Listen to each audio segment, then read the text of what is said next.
안녕하십니까. 지난 시간에서 우리 계속 들어보도록 하겠습니다. 지난 시간에는 우리 교재 196페이지 까지 했었죠. 그래서 경제활동 참가의 결정 이론 다음으로 네 번째 이제 기혼 여성 경제활동 참가율의 결정 요인을 보도록 하겠습니다. 지난 시간에는 뭐 성별 구분 없이 경제활동 참가의 결정 요인 해서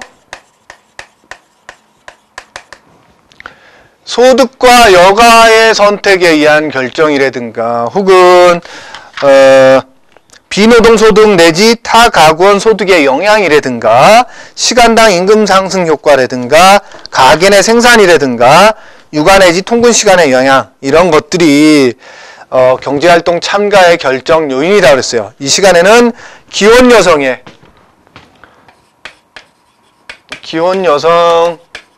경제활동 참가 결정 요인을 볼게요. 이거는 뭐 구분 없이 모든 국민이 해당했다면 여기는 뭐 나와있던 것처럼 기혼 여성에 대해서만 보도록 할게요.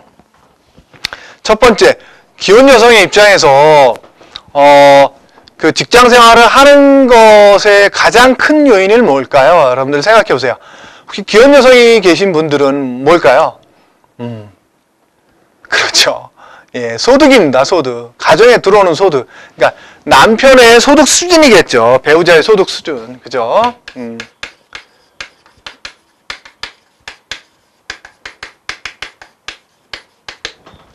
사실 그 배우자 되시는 분의 소득 수준이 뭐 한 달에 1,000만 원 이상이다.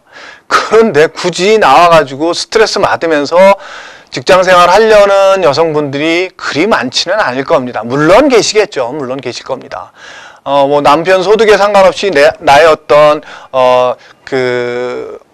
뭐 야망도 있고 혹은 뭐 포부도 있고 이런 어떤 자신의 어떤 그 모든 것들을 펼치기 위해서 나오시는 분도 계실 거예요. 그러나 대부분의 맞벌이를 하시는 분들의 여성분들은 남편 소득이 써야 될 건 많은데 거기에 충족하지 못하기 때문에 경제활동 참여하는 경우가 대부분일 겁니다. 그죠? 두 번째는 기혼 여성의 교육 수준이에요.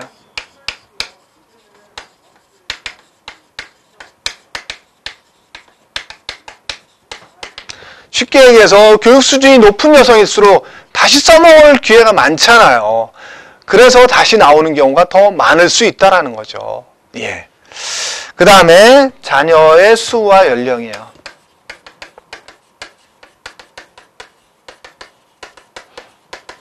예, 자녀의 수가 적을수록, 그 다음에 연령이 높을수록 경제활동 참가가 쉬워지고, 자녀의 수가 많을수록, 그 다음에 어릴수록 경제활동 참가가 어려워지는 거죠. 당연한 얘기입니다. 아예 깐난쟁이 놓고 직장 생활하기 쉽지 않지 않습니까? 그죠? 물론 뭐 친정 어머니나 시어머니께서 보아주신다면 상관없지만 그렇지 않다면 어떻게 해요? 어느 정도 커야 어린이집이나 초등학교를 보내야 직장 생활하기가 용이해진다라는 거죠. 그 다음에 기혼 여성의 실질적인 임금 수준이에요.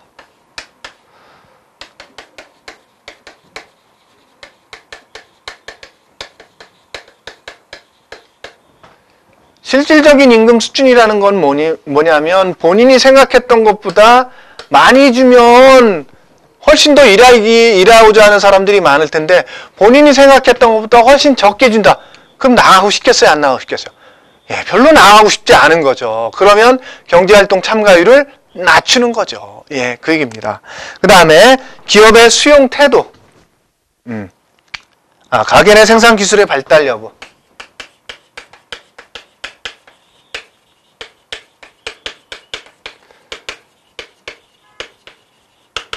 쉽게 얘기해서 냉장고, 세탁기, 뭐 전기밥솥, 그 다음에 등등등등 로봇 청소기 이런 가정에서 주부가 해야 될 것들을 다른 기계들이 대행해 줄 수 있다면, 대신해 줄 수 있다면 그 시간을 내가 집에서 보내지 않고 밖에 나가서 돈을 벌 수 있는 시간이 되는 거죠. 그러나 그게 안 된다면 어떻게 되겠습니까? 어쩔 수 없이 집에서 있어야 되겠죠. 옛날 우리 어머님들이 그랬을 거 아니겠습니까? 뭐 밥 한 번 하는데 2-3시간 걸린. 그게 뭐 여러분들 뭐 TV 예능 프로그램 중에 삼시세끼라는 거 보신 적 있는지 모르겠어요.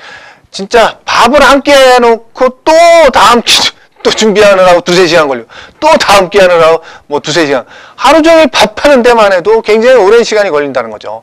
옛날 방식대로 한다면 그렇다는 거죠. 그러나 지금은 가게 내 생산 기술, 지금 말씀드렸던 이런 것들이 아주 발달이 되어 있기 때문에 그 가게에서 소비하는 시간을 많이 줄일 수 있다는, 그 시간을 어디다 활용할 수 있는 거예요? 직장 생활을 하는데 쓸 수 있다는 거죠. 그 다음에 6번은 기업의 수용 태도입니다.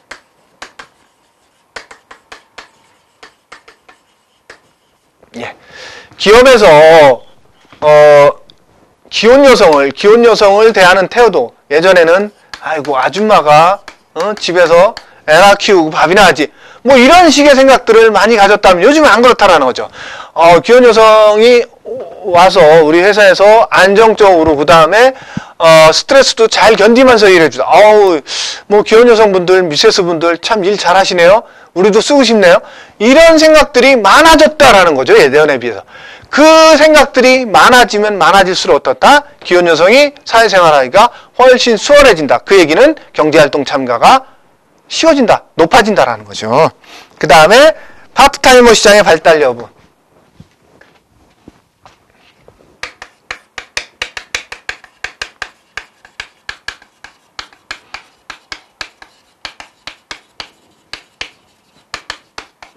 꼭 이건 파트타이머 아니더라도 기혼 여성이 짧게 혹은 뭐 오전에만, 혹은 오후에만, 혹은 뭐 일주일에 하루만, 이틀만, 이런 식의 어떤 고용 형태가 다양화될수록 기혼 여성의 입장에서는 그 시간대 내가 활용할 수 있는 게 된다면 거기에 가서 일한다라는 거죠. 특히 이제 파트타이머라는 건 예를 들어서 이제 하루 09시부터 18시까지 출근해서 일하는 게 아니라 예를 들어서 11시부터 15시까지만 일한다든가, 그러면 아이들을 아침에 뭐 학교 보내고 유치원 보내고 그리고 나서 출근하고 그 다음에 아이들이 돌아오기 전에 빨리 와서 또 아이들을 챙겨주고 이럴 수 있는 시간이 된다면 훨씬 더 기혼 여성이 사회활동 참가가 늘어나겠죠. 그 다음에 법과 제도의 영향이다.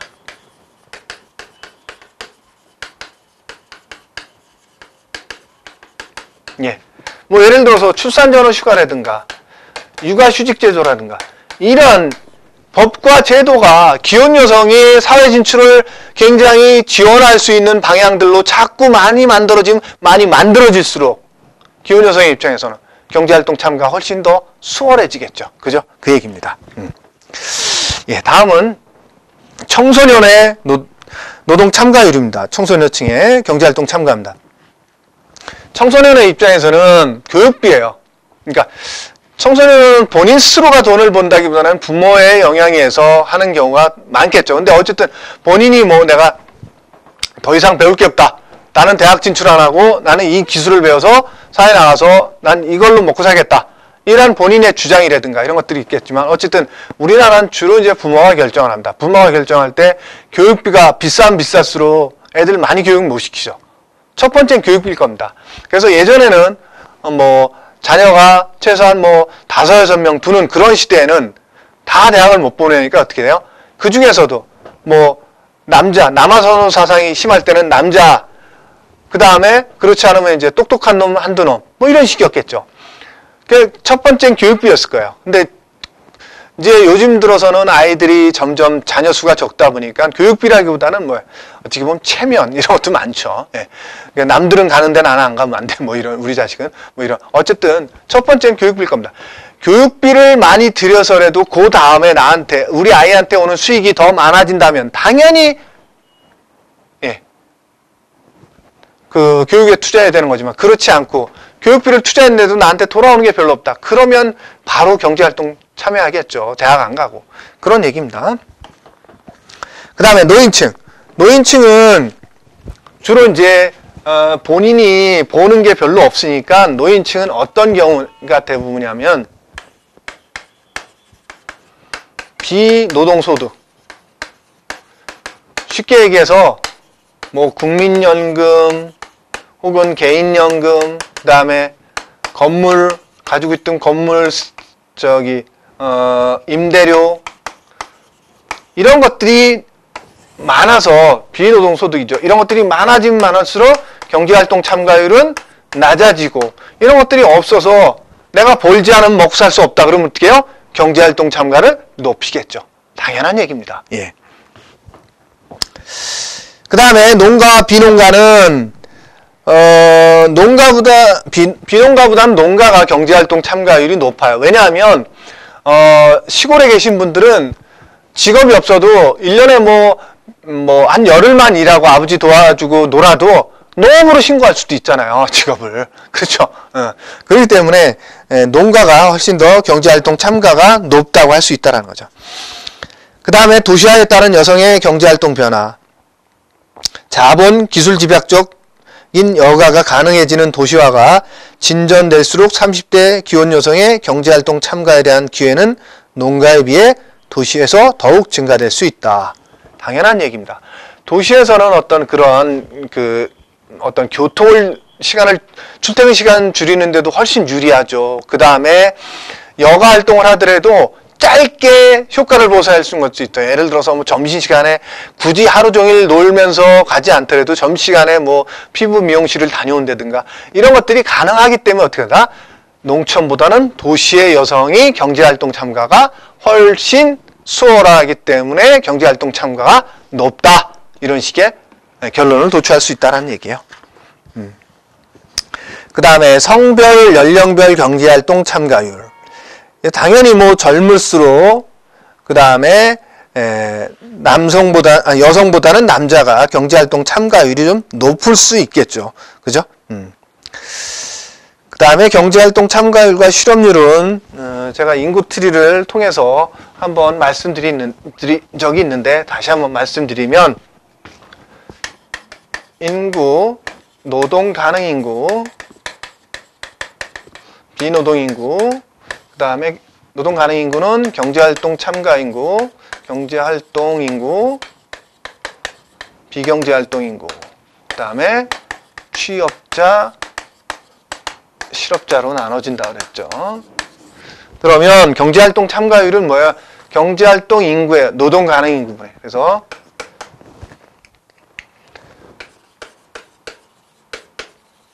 경제활동 참가율은 노동 가능 인구분의 경제활동 인구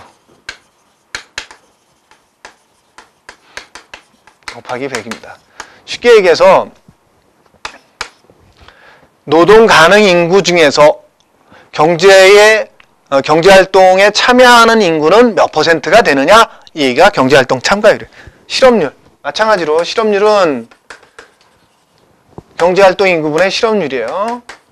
경제활동 참여하는 인구 중에서 실업자는 몇 명이냐 이거예요. 활동 인구분의 실업자. 취업자는 반대로죠. 취업률은 경제활동 인구분의 취업자인 거죠. 예.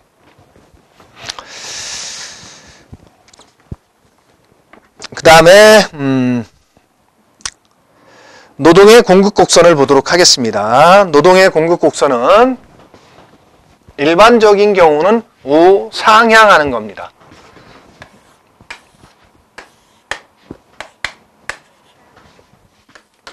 기업의 입장에서는 인건비가 싸면 많이 쓰고 비싸면 적게 쓰는 거예요. 그래서 인건비가 적을 때는 죄송합니다. 노동 공급은 제가 착각했어요. 노동 공급은 누구의 입장에서 봐라? 근로자 입장에서 봐라. 그래서 누가 공급하는 거예요? 근로자가 공급하는 거죠. 근로자 입장에서는 임금을 많이 준다면 많이 나가서 일하고 싶은 거고 적게 준다면 적게 일하고 싶은 거예요. 네, 그래서 임금이 적을 때는 적게 일하는데 많이 준다 그럴 땐 너도 나도 나가서 일한다고 많이 나가서 일하고 싶은 거죠. 그래서 노동의 공급 곡선은 우상향한다.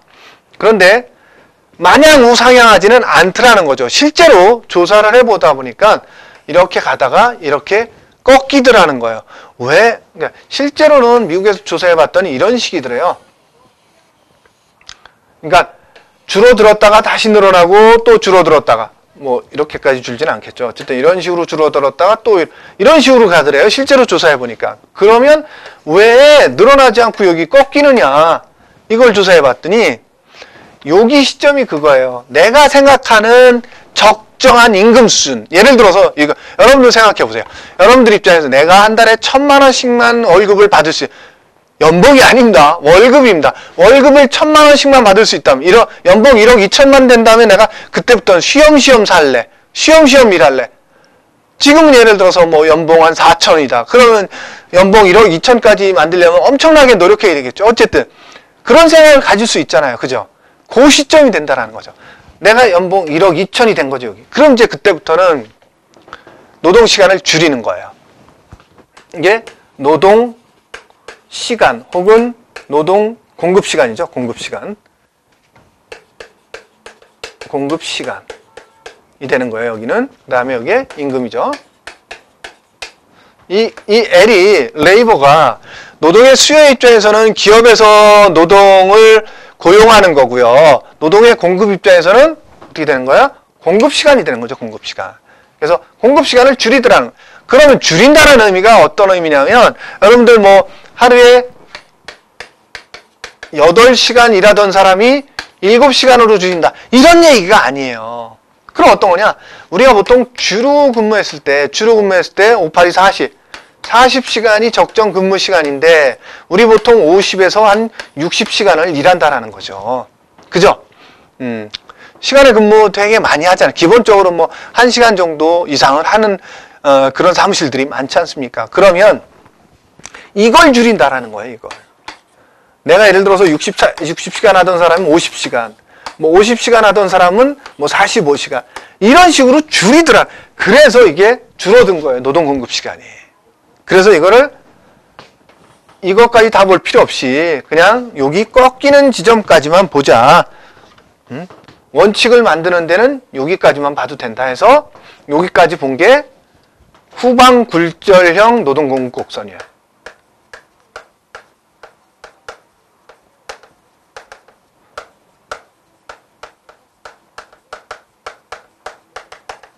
예, 우리 교재 199페이지에 나오는 그림입니다. 그래서 이게 왜 그렇게 나타나느냐를 이제 본 거죠. 그래서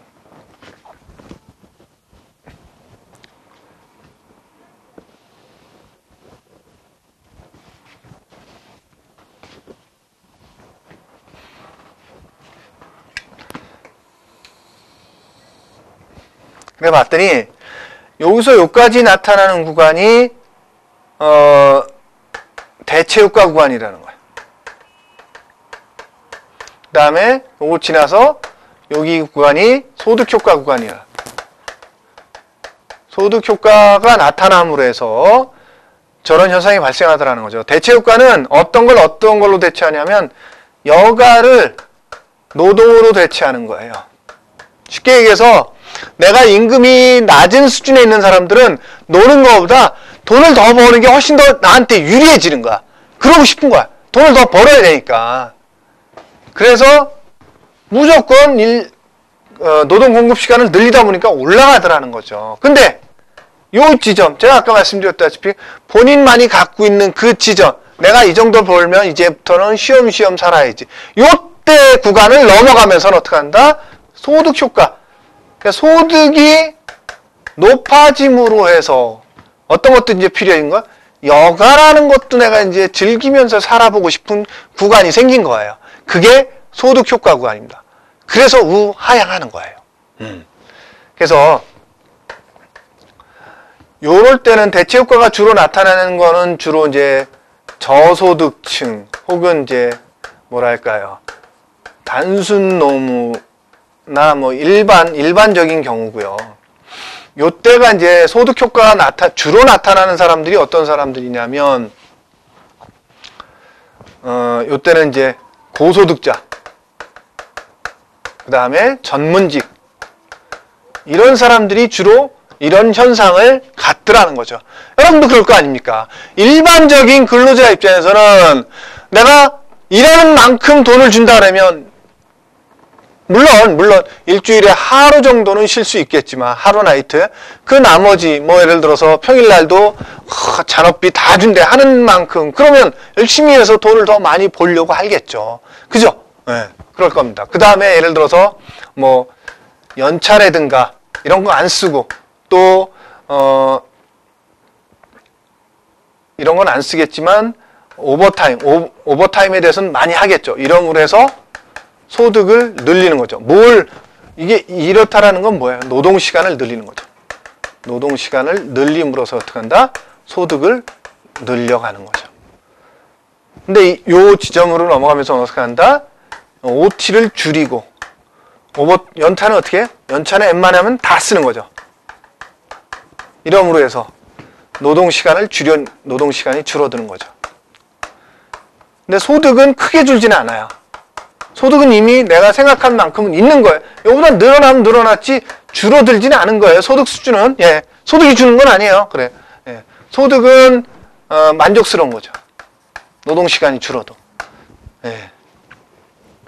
그게 우리 교재 199페이지에 나오는 대체효과와 소득효과인데요. 우리 교재에 있는 그 그래프처럼 다 보실 필요는 없을 것 같아요.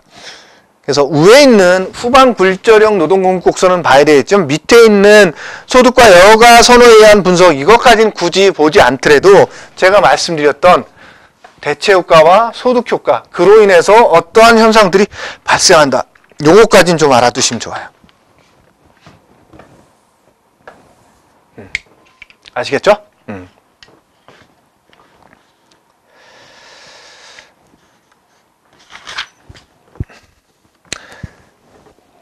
그 다음에 노동공급의 탄력성 보도록 하겠습니다. 지난 시간에 이제 노동수요의 탄력성 봤잖아요. 이게 똑같아요. 노동공급의 탄력성이라는 거는 임금 변하는 거에 따라서 노동공급량이 얼마나 크게 변하느냐.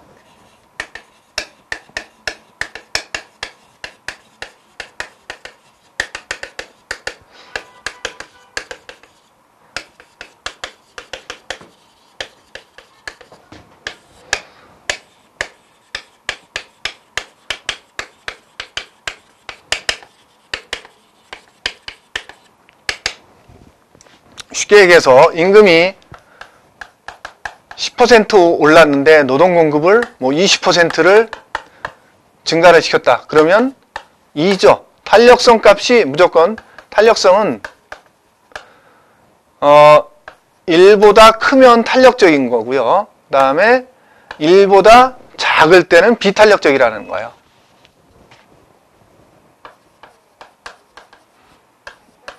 그 다음에 탄력성 값이 0은 거의 변하지 않는다라는 거죠. 그 다음에 무한대.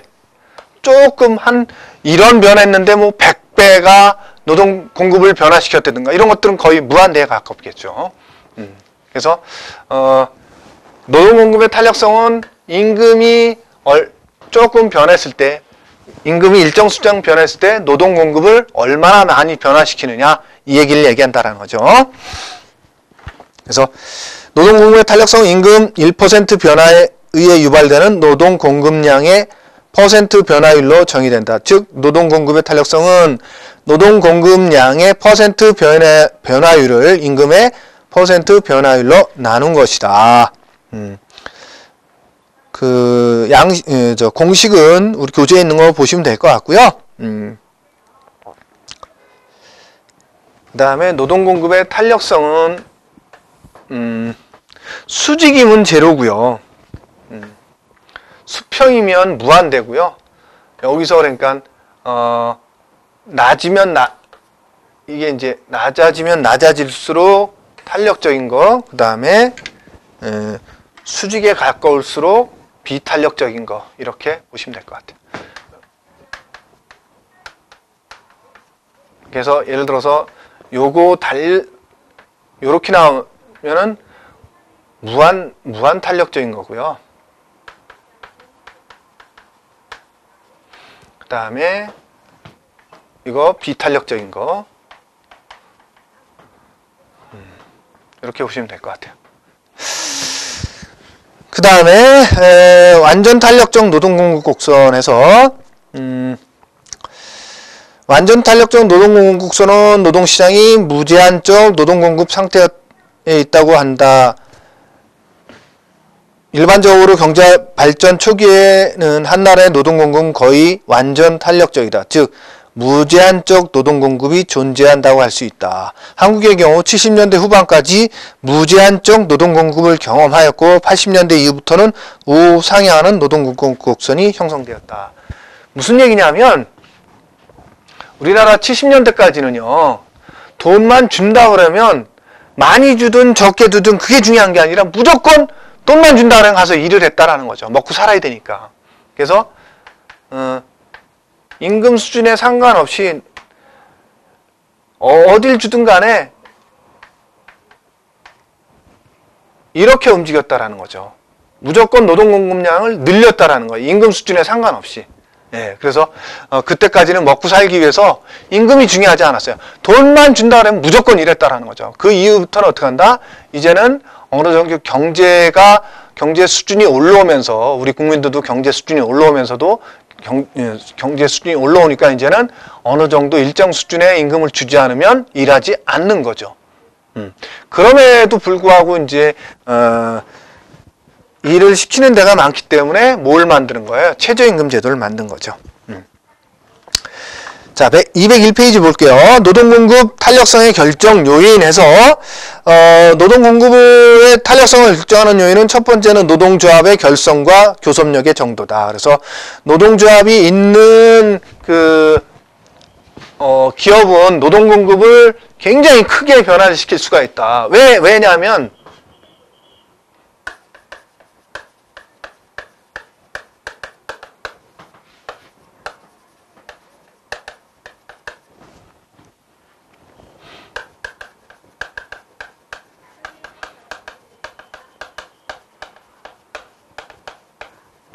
노동조합이 있으면 하겠다고 하면 파업을 전체가 결의하는 거니까 그럼 노동공급을 완전 제로화시킬 수 있고 아니다 파업하지 말고 회사에서 하는 거 받아들여서 하자. 그러면 이제 전체가 일할 수 있고 그러다 보니까 노동 공급량의 공급의 변화율이 굉장히 크게 나타나는 거죠. 그 다음에 예를 들어서 주말에 일을 하면 특근비를 조금 더 주겠다. 그럼 우리 하자 하는 걸로 노동조합에서 결정하면 주말에 노동 공급량이 엄청나게 늘어나는 거죠.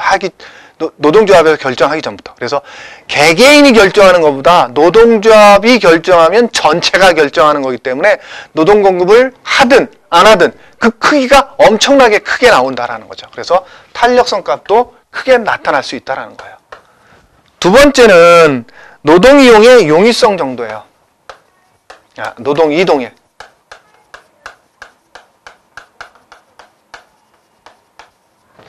그래서 예를 들어서 A가 기업, B기업이란 A기업에서 임금 삭감을 한다. 그럼 너도 나도 다 B기업으로 옮겨가야 되는데 그러지가 않아. A기업과 B기업이 완전히 다른 산업이라서 B기업에서 일하던 사람들은 괜찮은데 A기업에서 와봤자 그냥 신입 취급해. 10년 이상 일한 사람들도. 그거 또 잘 뽑아주지도 않아. 그럼 어떻게 해? 임금 삭감을 하더라도 노동이동이 줄어들어요? 안 줄어들어요? 그냥 꾹꾹 참고 사는 거지. 근데 노동이동이 쉽다. 똑같은 산업이다. 그리고 똑같은 일을 한다. 근데 여기 임금 삭감 10%하면 여기 한 90% 이쪽으로 옮겨간다. 그럼 여기 90%가 줄어들어 버린 거예요. 여기 90%가 늘어난 거고. 그러면 노동 공급의 변화가 굉장히 크게 발생한 거죠. 그죠? 예. 그래서 노동 이동의 용이성이 크면 클수록 노동 공급의 탄력성도 크게 나타난다. 그 다음에 여성의 취업 기회 창출 가능성입니다.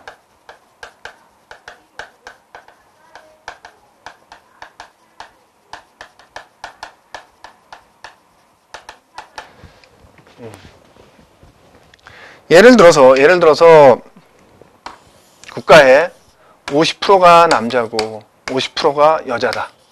근데 지금까지는 여성의 취업 기회가 없어서 50%만이 노동 공급을 하고 있었다. 근데 여성의 취업 기회가 굉장히 넓어져 가지고 이 50%까지 이제 노동 시장에 나간다.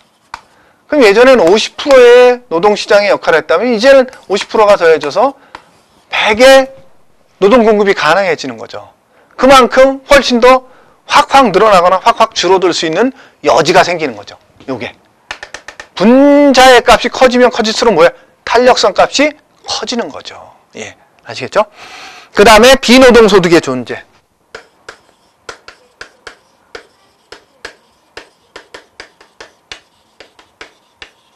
비노동소득이 없을수록 노동 공급을 늘리고 비노동소득이 많으면 많을수록 노동 공급을 줄이겠죠. 그렇죠? 그래서 노동 공급의 변화율이 크게 나타날 수 있는 건 비노동소득의 존재가 없을 때 노동의 변화율을 훨씬 크게 나타낼 수 있는 거죠. 그죠? 예, 그래서 요 네 가지 정도가 노동 공급 탄력성의 결정 요인으로 작용할 수 있다. 이런 얘기입니다.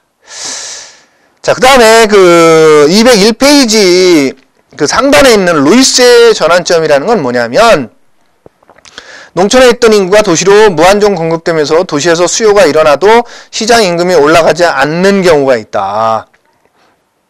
왜냐하면 그 시골에서 엄청나게 사람들이 도시로 몰려오기 때문에 그렇다라는 거죠. 그래서 루이스 변곡점이라는 건 이렇게 갔다가 이렇게 갔다 이렇게 여기 상황에서의 변화가 생기는 부분을 루이스 변곡점이라는데, 첫 번째는 도시가 발전하면 이제 공장에서 사람들을 많이 채용하기 때문에 임금을 많이 올라가요. 근데 그러다 보니까 시골에서 이제 너도나도 도시로 몰려오는 거야. 그러다 보니까 아무리 사람이 많이 필요해도 공급해주는 사람들이 있기 때문에 임금이 절대 안 올라간다라. 그러다가 이제 시골에서 오는 사람들이 딱 끊겨서 그럼 다시 올라간다라는 거야.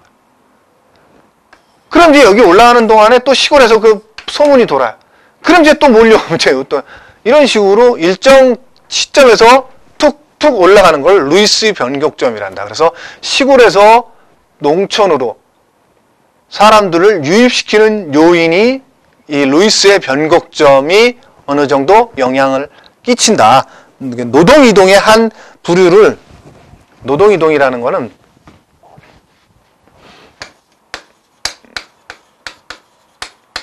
A 회사에서 B 회사로 옮겨가는 것도 노동이요. 농촌에서 도시로 가는 것도 농촌이동이요. 그 다음에 뭐 예를 들어서 A 도시에서 B 도시로 옮겨가는 것도 노동 이동이라고 그래요. 근데 어쨌든 노동 이동 중에서 농촌에서 도시로 옮겨가는 거는 저러한 현상 때문에도 옮겨간다라는 거에 하나를 설명해 주는 게 루이스의 변곡점 혹은 전환점이라고 그래요. 자, 그래서 이 시간에는 여기까지만 하고 마치도록 하겠습니다. 여러분들 수고 많으셨습니다.